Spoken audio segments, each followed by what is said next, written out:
I was studying back in Afghanistan, but my study and education disrupted when the Taliban came there. Then I moved to Pakistan just to save our lives. Then again, my education was disrupted. I moved to Australia.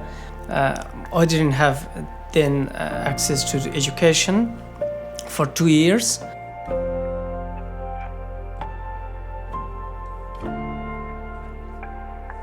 I guess what people actually believe, whether it's their religion, whether it's their language, or for example, wearing hijab, or practicing going to mosque or temple, I think that's really important for them to practice and rely on. They've come from trauma, war-torn countries, displacement, awful experiences. Faith has held them.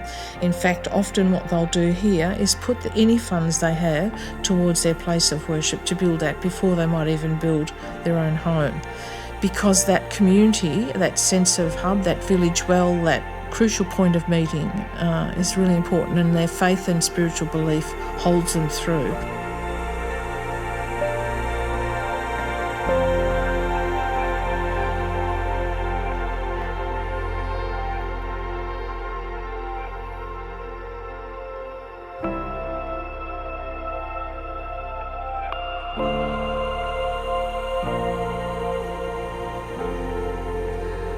The state government had some funding that they wanted to use, particularly in the area of reducing social isolationism and to reduce radicalisation, or at least prevent if it was there in the community. And because we were already running the tours, it seemed to me it'd be a great idea to run some tours for people from refugee and asylum seeker backgrounds. My limited understanding was that some of the people had not a lot to do. They had skills, they had abilities, they were interested in being engaged. Let's talk to them about coming on tour to a place of worship.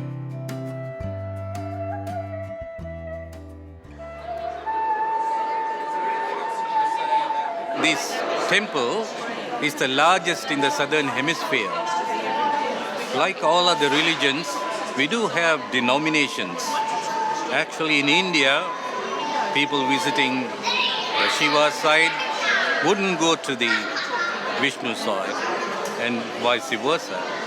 But here, under one roof, we brought both of them, which match beautifully with the multiculturalism of Australia.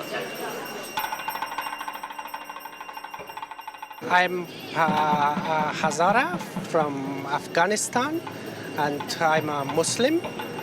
The Hindu are more involved with the symbol. I mean, there is a truth and there is a reality, and they mix these two. And that was something very interesting, fascinating. And before that, it was difficult for me to understand that why there are many sculptures and there is different gods, but we say that no, that is a symbol of God. Yeah. I learned a lot today. For example, for me it was new to know they take off their shoes before coming to their prayer place, and it was the same with Muslims. Yeah, it's good for us because we are living here with each other, and we should know about each other more. Yeah, Australia is a multicultural country, and it's good and very better to know more about the other faiths. One of the lessons that perhaps we can learn, people have different beliefs and we have to respect. We don't necessarily need to agree with them, but we need to accept them.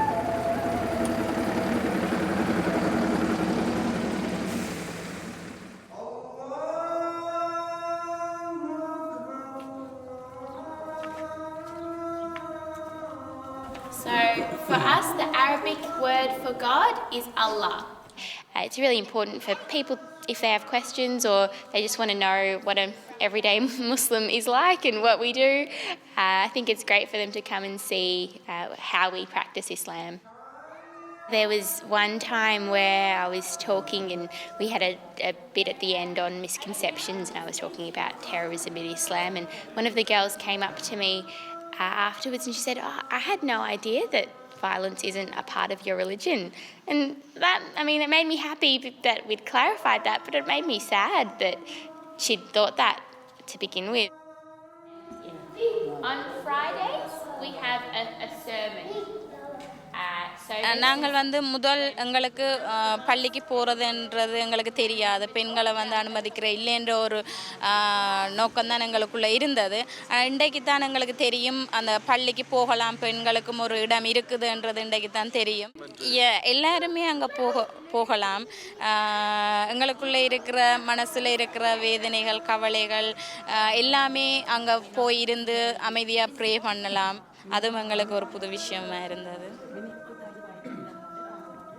They meet Australian Hindus, Australian Muslims who are practicing their faith here, and they experience a different way culturally of expressing that faith in another place. And I hope that's helpful. When we lived in Afghanistan, we had some other religion like Hindu, and they are very small proportion of the community. But here, I think there is more than 100 faiths living in Dandenong.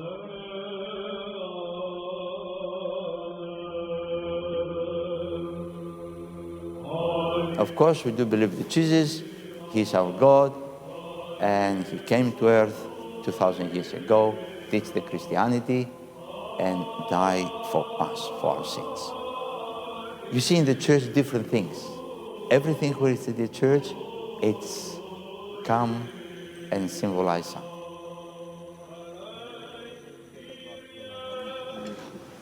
You can't find out exactly which one is the really one or which one is not really one. You must to learn more things about the religion so you can see the difference. That was fantastic. That was good. It's a whole new experience, and it was my first time being in a church as well, the Greek Orthodox, and so it was good. Especially the food, the Greek food, I enjoyed a lot, and I'm sure everybody else did the same.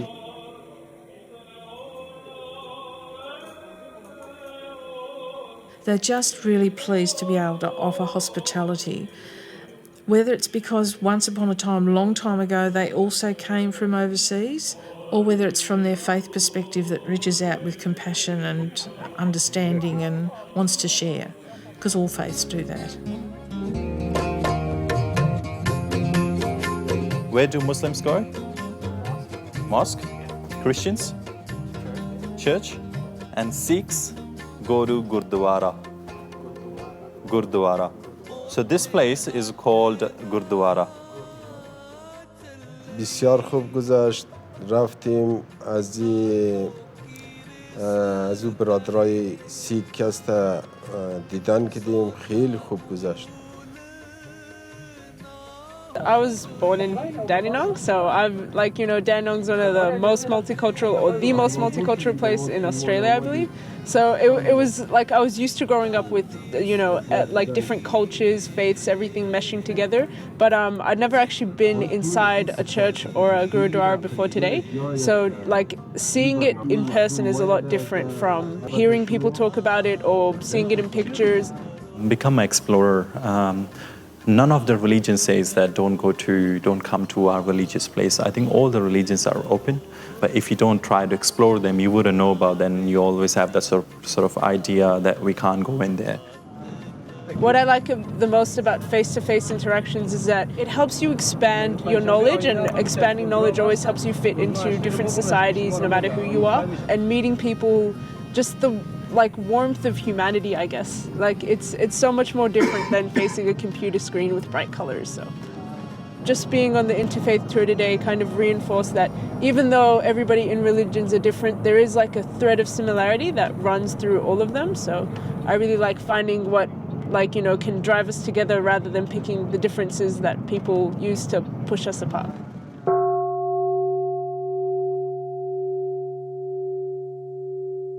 living in a multicultural society as we are here in Australia, it is our duty to open our temples to people of all other different religion, different faith beliefs, so that they may know something about us. And when we know and understand each other, we have a better chance of living in harmony and peace. It's a new experience, you know. I mean, that's the first time we visit the temple, and new information about the temples, about the Buddhist people. I didn't know, and what the meaning of Buddha and the meaning of their, their religion and everything about it. Yeah, what do they do in their weekends? Yeah, they're all new for me, and that's why I like it. Really interested. I was interested when I was listening to them. You can't measure, I don't think you can measure the kind of learning that takes place. People might make a comment, I learnt so much, or I didn't know you could do this, or I didn't understand and now I do, or I was a bit scared to go into a place of worship for whatever reason.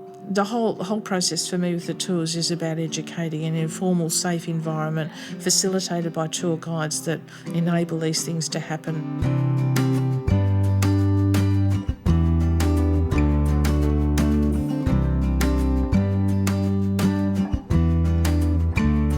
I've seen moments of great inspiration and hope. I saw when we visited an ancient church where the minister invited the people to go and stand in the pulpit, and it's up a few steps so that they could see what he sees on a Sunday morning.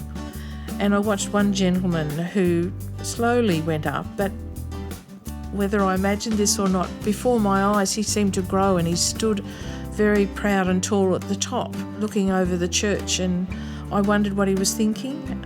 I got the sense that he felt honoured and included, and there was a moment's sense of pride for him. And I don't know his story terribly well, except that he's come from a pretty awful place and war-torn country and devastation.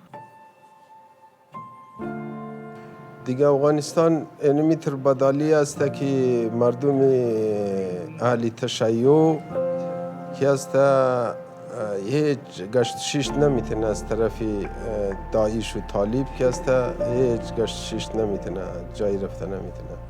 دیگه ما با خاطر امزو همده در اینجی پناه آورده در استرالیا که ما رو اینجی پناه بیدیم. اما خوب بد بخشی از اینا تمام یکسان است. برای همه دیسترسی داره.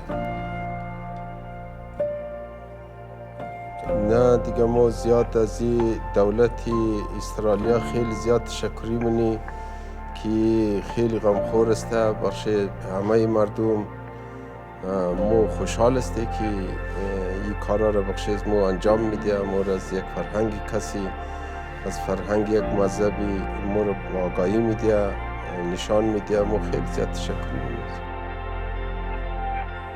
They go on to receive leadership awards and commendations from the community in the long run, but it's hard work for them, and we should be there earlier, supporting and encouraging them and making them feel welcome.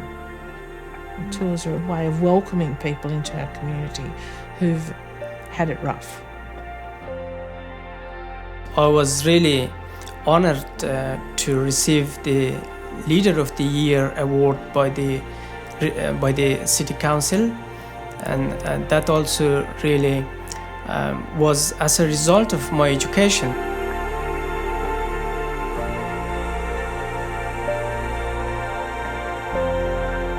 Through education we can help people, we can communicate better, we can promote social and cultural cohesion among other cultural backgrounds.